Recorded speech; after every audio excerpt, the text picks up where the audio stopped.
Congress leader గడు గంగాధర్ ఉన్నారు. మరి వారితో మాట్లాడదాం. సార్, గణేష్ నిమజ్జనం ఉత్సవాలు ఎలా జరుగుతున్నాయి, ఏర్పాట్లు ఏ విధంగా? గణేష్ నిమజ్జనం కొరకి ఇక్కడ ఒక కమిటీ ఉంది. కమిటీ పరంగా అన్ని ఏర్పాట్లు చేయడం జరిగింది.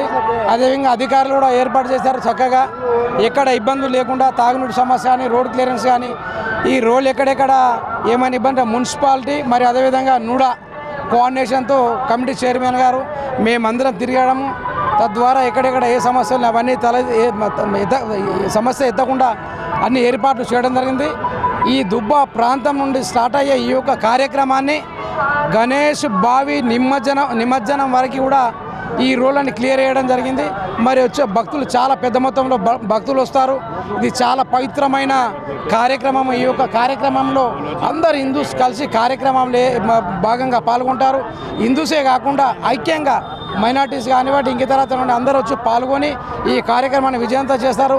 ఆ రోజు ఐక్యత కొరకు బాల గంగాధర్ తిలక్ గారు ఏదైతే ఈ కార్యక్రమాన్ని తీసుకున్నాడో దేశవ్యాప్తంగా జరుగుతున్న తరుణంలో మరి ఈరోజు మీరు కూడా ఇస్తున్నారు, హిందూస్తో పాటు మైనార్టీ నాయకులు కూడా వచ్చారు. అంటే ఐక్యత చాటడానికి, ఈ యొక్క వినాయకుడి యొక్క ఐక్యత చాటడానికి అందరు కలిసి ఉన్నాము, భారతీయులం అందరం అనే విధంగా ఈ చక్కని కార్యక్రమాన్ని మరి అందరూ మరి ఆ యొక్క భగవంతుడి యొక్క వినాయకుడి యొక్క ఆశీస్సుల కొరకు వినాయకుడి 11 రోజులు చాలా చక్కగా మహిళలు పూజలు చేసి వారు ఒక్కపోతులు ఉండి ఆ యొక్క కార్యక్రమాలకు వాళ్ళ ఇంటి వాళ్ళకు అన్ని కుశంగా జరగాలని కోరుకుంటారు. అదేవిధంగా మేము కూడా గణనాథుని కోరేదంటే అన్ని విభాగాలు వ్యాపారస్తులు కానివ్వండి ఇంకా ఇతర రాజకీయ నాయకులు కానీ ఇతర పార్టీలు కానీ ఎవరికైనా అన్ని భగవంతుడు వినాయక చవితుడి యొక్క ఆశీస్సులు కలగాలనేసి ఈ సందర్భంగా మా తరపున కోరుకుంటా ఉన్నాం.